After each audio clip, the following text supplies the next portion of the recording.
Okay, today I'm going to go back and review what I talked about in my lecture, I think the last lecture on subjective and objective.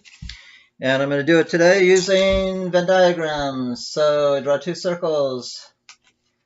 And, okay, so everything in this circle is going to have a subjective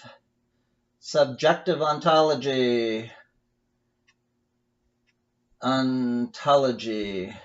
Ontology refers to the way something is, the being of something. So subjective ontology, and everything in this circle is going to be observer relative.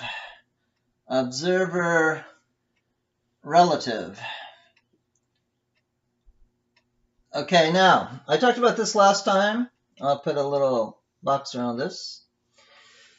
These are Venn diagrams. I'm sure most of you know about Venn diagrams, but anyway, these they stand for classes or groups of things. Everything in this circle is going to have a subjective ontology. Everything in this circle is going to be observer relative. I'll give you some examples. So, instead of talking abstractly. So I'll put rocks here and I'll explain why. So rocks. Okay, take on trees. These would be here. Clouds. Okay, so these are things that would be here. Well, why would the rocks and trees and clouds be in this section? There's 4 sections. 1, 2, 3, 4. Okay. In this section, you notice that it's outside of the subjective ontology circle, meaning it has an objective ontology. So anything in this circle outside this one, anything in the section outside of this circle here has an objective ontology. So here and here. Objective ontology would be actually just this one here. Objective ontology. It's outside the subjective ontology circle. And a rock, for example, is observer. It's not observer relative. It means it doesn't depend upon somebody seeing it. Rocks are just rocks. They're there independently of whether anyone is observing them, or they're not relative to an observer. So trees and rocks would be here. In this section here, let's put a dollar. I'll put a dollar. And I'll put a quotation around it, a dollar bill. And the quotation means I'm talking about it as a dollar bill, meaning it's something that you can actually go to the store and buy something for $1. Okay, so it's accepted as currency in our society. It's a dollar bill. If you have a dollar bill, you can go buy something with it. On the other hand, I'll put the dollar bill out here, outside this, in this section with the trees and the rocks. I'll put the dollar bill. But in this case, I'm not talking about it as something you can buy something with. I'm just talking about it as a physical object, made out of paper and atoms and so on. But the piece of paper itself is not a dollar bill. It's only a dollar bill because in our society is accepted as a dollar bill. I mean, if you go back to the Civil War, you could go back to get currency in the Confederacy. That currency is no longer money anymore because we don't accept it as money, but it is still a physical object. So think of a dollar bill as just the physical piece of paper that has it's not a dollar bill that could be used. Okay, it's not a dollar, it's just paper. Here, in this section here, it's a dollar bill as a dollar that you can actually buy something with is observer relative. It's dependent upon people, observers, people in our society that take it to be a dollar bill. So this piece of paper is only a dollar because people take it to be because it's relative to other people. It's relative. It's not a dollar bill in itself.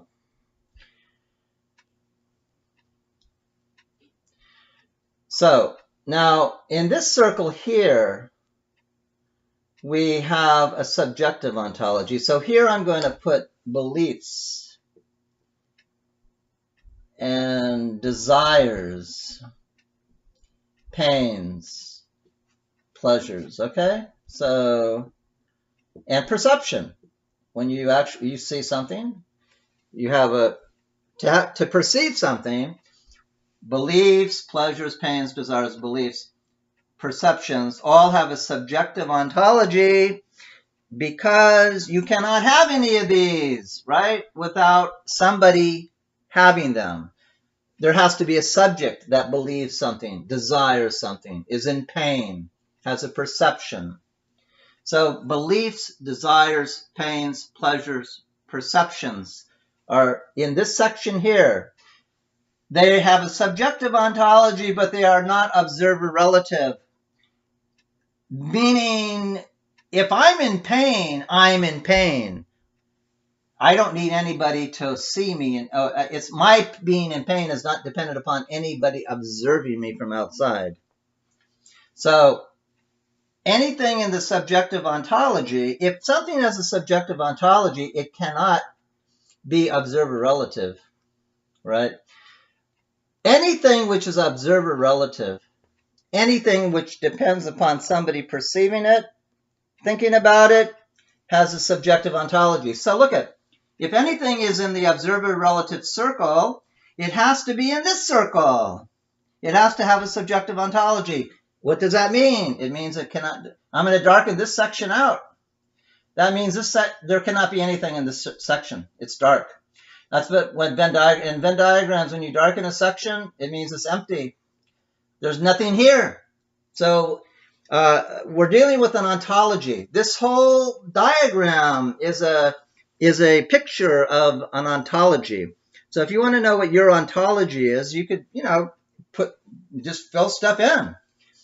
But you'll never have anything here. You can't put anything here because everything that is observer relative is in the subjective ontology circle.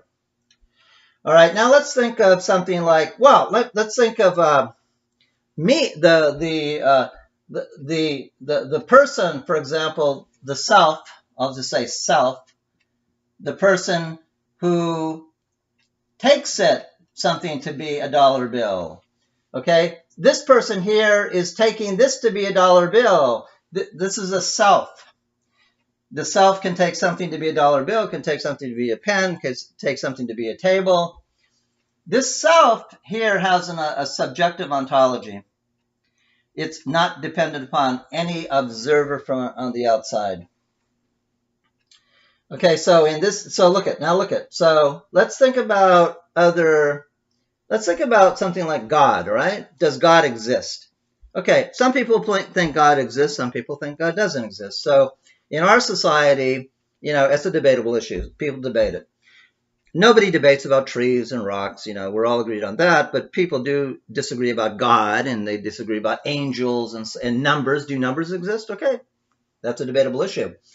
But let's assume for a moment that God does exist.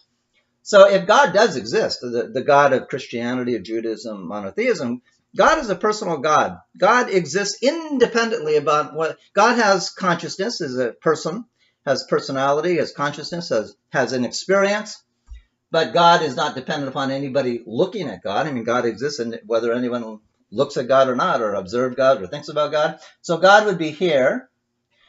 So God would be in this circle here. God has a subjective ontology and is observer independent. I'll put a question mark here because that's a question mark. If you believe that God exists, then God would be here, and then people that don't believe it, God would not be there. Well, I'll take the question mark. I'll just put God there. What about angels? Well, if angels exist, they would be here. Okay. What about numbers? Well, if numbers really do exist, if there's really the number 2 or the number 3 or the number 4, numbers would be out here. Because numbers have no feelings or as consciousness at all. So numbers would be here. Let me make that a little neater. Numbers would be here with the rocks. Let's say Plato believed, for example, that justice existed, courage existed, piety existed, goodness existed. in themselves, independently of whether anyone is looking at all. So these are called the Platonic forms. So I'll put the forms here. If the forms do exist, that's where they would be. Okay, now one way to do, so, if you believe in God, then put God here. If you don't believe in God, what you could do is just cross God out, saying, just say, some people believe in God, but I don't, so cross God out. If you don't believe in angels, cross angels out. If you don't believe in the Platonic forms, cross the forms out.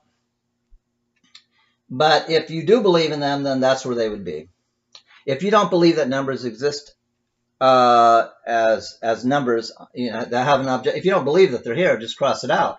But if numbers do have an objective existence, they would be here.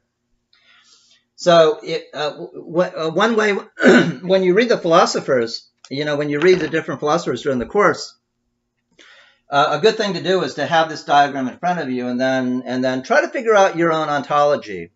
W.B. Orman Quine, a very famous American philosopher, said that the curious thing about the ontological problem is its simplicity. We can put it in 3 Anglo-Saxon monosyllables. What is there? What is there? That's the ontological question. It can be answered, moreover, in a word. Everything. Everything is. Okay, and then he goes on to say that doesn't really solve the problem, because people now debate the issue about, what exactly exists. Do angels exist? Does God exist? Do numbers exist? If you believe they do, then you have to figure out where you're going to put them on your chart. But anyway, it's a good diagram to use during the rest of the course. Just draw 2 circles. These are Venn diagrams. Anything in this circle is subjective ontology.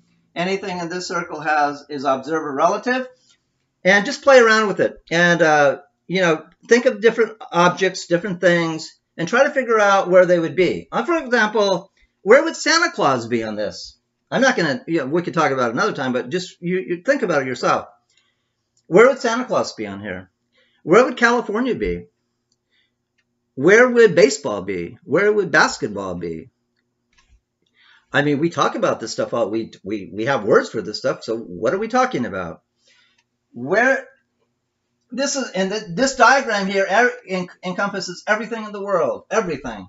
You got to figure out where the things exist, though. Where does basketball go? Where does Santa Claus go? Okay. I think that's all I'll say for today. You have to really think about this. Draw the 2 circles. If you have any questions, email me, ask me questions, or whatever. I know it's not that. I know just from experience that people are going to have they're not going to really understand a lot of this. They're going to say, well, why is this here? Why did you put this here? Why did you put that there? So just think about it, and I'll talk about it during the rest of the course. But it's a good diagram to use when you read the book, when you read about Hume and Locke and so on. Okay, that's all for today. Talk to you later. Bye-bye. Okay.